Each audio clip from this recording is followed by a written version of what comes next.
عامر خان سے میری ملاقات ہوئی، میں نے اس کو کوئی دین کی بات نہیں کی، صرف محبت تھی۔ اب تک اس کے میسج آتے کہ میں زندگی میں کسی سے متاثر نہیں ہوا، تم پہلے آدمی ہو جس سے میں متاثر ہوں، میں نے کوئی جادو کیا، صرف محبت۔ لوگوں کو محبت دو، قریب ہوں۔ میں جب گیا بڑی مشکل سے اللہ نے، ملاقات کا کوئی راستہ ہی نہیں تھا، وہ مجھے نہیں جانتا تھا، میں اسے نہیں جانتا تھا، تو کوئی موقع نہیں مل رہا تھا ملاقات کا۔ تو اللہ نے شاہد آفریدی کو بھیج دیا۔ شاہد آفریدی اس کی دوستی تھی، ہمارا جو کرکٹر ہے۔ میں نے اس سے فون پر کہا یار میری ملاقات تو کرا، اس نے ملاقات کروائی۔ تو اس نے مجھے کہا آدھا گھنٹہ ہے، آدھا گھنٹہ۔ جب میں پہنچا میکسیمم پونا گھنٹہ، میں نے کہا ٹھیک۔ میں گیا تو وہ سہما ہوا چہرہ کہ بھائی مولانا آ گیا، پتہ نہیں کیا کہیں گے، بھائی یہ تو کیا کر رہا ہے، تو حرام کر رہا ہے، ناچ رہا ہے، گا رہا ہے، توبہ کر، ابھی تیرے لیے دوزخ کا فیصلہ ہو جائے، پتہ نہیں کیا ہو، وہ ڈرا ہوا سہما ہوا تھا۔ تو میرا ایک دور کالج لائف تھا، میرے اللہ نے مجھے ہدایت دی، اور میں 3 دن کے لیے میں اس دوست کو، اس کی نسلوں کو دعائیں دیتا ہوں جو مجھے زبردستی پکڑ کے لے گیا۔ نہ میرا تبلیغ سے کوئی تعلق، نہ واسطہ، نہ میں کوئی ان سے متاثر۔ ایک لڑکا تھا بنگالی تھا، گشت کرتا تھا، لیکن میں اس سے ذرا متاثر نہیں ہوا۔ میرا دوست متاثر ہو گیا تھا، تو میں تو ان کے قریب سے نہیں گزرتا تھا۔ تو وہ اور میں اسکول میں اکٹھے آ رہے تھے، کالج میں اکٹھے آ رہے تھے، تو وہ متاثر ہوا، وہ 3 دن کے لیے جا رہا تھا، تو مجھے بتائے بغیر میرا ہاتھ پکڑ کے لے گیا، مجھے کام ہے چلو میرے ساتھ، اور میں اس کو انکار نہیں کر سکتا تھا، یہ میرا اس کا تعلق تھا۔ اب بھی اسی طرح بھائیوں جیسا تعلق، میں اس کا احسان مان، مجھے زبردستی لے گیا۔ ہمارے پنجابی کی مثال ہے، کبے نو لت لگی وہ سیدھا ہو گیا۔ وہ جو ہوتا ہے ہنچ بیک ہوتا ہے نا، اس کو کسی نے لات ماری تو سیدھا ہو گیا، مہربانی بھائی تیری لات سے میں سیدھا ہو گیا، تو مجھے تو وہ کبے والی لت پہ گئی۔ تو اللہ نے مجھے اس طرف لگا دیا۔ اور جب میری کالج لائف، میں نے کالج کا بہترین سنگر تھا، اسکول کا بہترین، یہ جنید جمشید کیا ہے جو اس زمانے میں یہ سارا کو اٹھایا میں نے سارا کیا ہے۔ تو اب وہ بیچارہ ایسے بیٹھا ہوا، تو میں نے اس سے بیٹھتے ہی فلموں کی باتیں شروع کر دی۔ اور تھوڑی دیر بعد میں نے محسوس کیا کہ فرام 60 to 72 جو فلم انڈسٹری کو جتنا میں جانتا تھا اتنا وہ نہیں جانتا تھا۔ تو اس کے اوپر میرے علم کا روپ پڑ گیا، اس کی لائن کا علم تھا نا۔ تو حیران پریشان، یہ واز تو ہو رہے، تو کبھی دلیپ کمار کی باتیں شروع ہو گئیں، کبھی راج کپور کی شروع ہو گئی، کبھی محبوب صاحب شروع ہو گئے، کبھی مدن موہن شروع ہو گئے۔ وہ آدھا گھنٹہ تو یوں ہی گزر گیا۔ تو آدھے گھنٹے کے بعد میں نے کہا جی ہمارا تو ٹائم اوور کا نہیں، اٹھیں چلے ادھر چل کے بیٹھتے ہیں۔ میں کھانے کی ٹیبل پر تھا، وہاں جا کے بیٹھ گئے، پھر وہیں باتیں شروع ہو گئی۔ جب اس کا سارا خوف دور ہو گیا اور ریلیکس ہو گیا، کچھ میں پونے گھنٹے سے 50 منٹ گزر گئے تھے، تو پھر میں نے کہا عامر بھائی آپ حج پہ آئے ہیں، اگر آپ اجازت دیں تو آپ کو اپنے نبی کا حج سناؤں؟ کہنے لگے ہاں جی ضرور سنائیے۔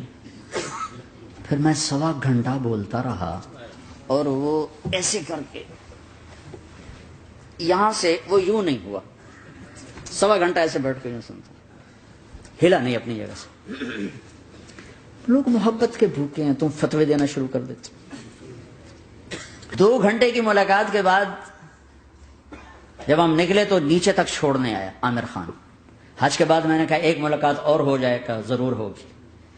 پھر اس کا میسج آیا کہ میں مدینے چلا گیا ہوں، معذرت چاہتا ہوں۔ میں نے کہا میں مدینے آ جاؤں گا، میں مدینے پہلے ہو آیا تھا حج سے پہلے۔ تو اس نے کہا کہ آپ 14 تاریخ کو آ جائیں، 4 سے 6 کا ٹائم میں نے آپ کے لیے رکھا ہے۔ تو میں جنید اور ایک اور ساتھی ہم دوبارہ وہاں چلے، 4 بجے 4:15 ہم اس کے ساتھ ہماری سٹنگ شروع ہوئی، 4:15 سے 10:15 تک 6 گھنٹے مسلسل، اور اس کے ماتھے پہ ذرا نشان نہیں آیا کہ میں بور ہو رہا ہوں۔ اور اس کے بعد ہم اٹھے، اس کا جی نہیں چاہ رہا تھا کہ ہم اٹھ کے چلے جائیں، محبت۔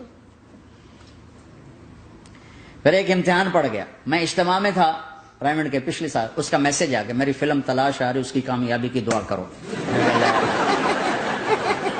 اے چنگی بڑی، میں کہا اب کیا کروں، جواب دینا بھی ضروری، دعا بھی نہیں ہو سکتی، کیا کروں۔ تو جب وہ میسج آیا تو میرے سامنے کوئی 10-12 علماء بیٹھے تھے۔ میں نے کہا بھائی یہ میسج ہے، اس کا جواب دو۔ کہا جی یہ ہمارا فیلڈ نہیں تمہارا ہے، تو ہی جواب دے۔ میں سارا دن سوچتا رہا، مجھے کوئی جواب سمجھ میں نہیں آیا کہ جان بھی بچ جائے، جواب بھی چلا جائے۔ پھر اگلا دن بھی گزر گیا، مجھے کچھ سمجھ میں نہیں آیا. میں عصر کا وضو کر رہا تھا، ایک دم اللہ نے ایک مضمون دل میں ڈالا. تو میں نے فوراً بیٹھ کے اس کو میسج کیا کہ عامر بھائی، جو کریٹو ہوتا ہے نا ذہن، یہ اللہ کسی کسی کو دیتا ہے. تخلیقی ذہن یہ اللہ تعالیٰ کسی کسی کو دیتا ہے، ہر ایک کو نہیں دیتا. اور یہ اللہ کی بہت بڑی عطا ہوتی ہے. اور میں نے تمہارے ساتھ جو وقت گزارا اس میں میں نے دیکھا کہ اللہ نے تمہیں تخلیقی ذہن دیا ہے، تم کریٹر ہو.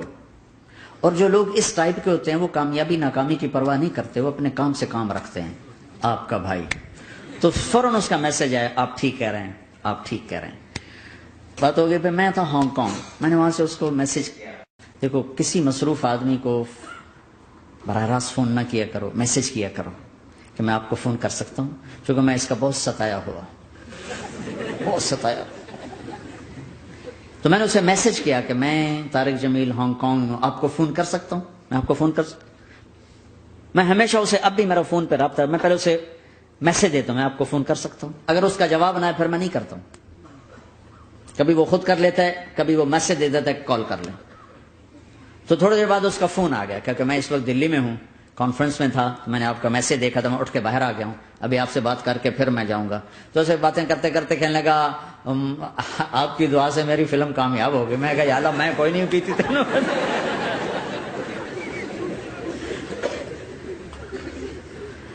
بھائیو محبتیں بانٹو، نفرتیں تو پہلے ہی بہت پھیل چکی. نشہ پلا کے گرانا تو سب کو آتا ہے، مزہ تو تب ہے کہ گرتے کو تھام لے ساتھ.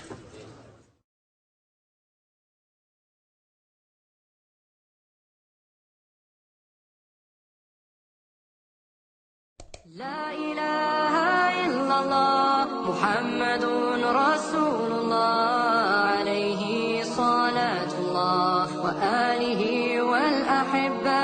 لا إله إلا الله محمد رسول الله عليه صلاة الله وآله والأحبة.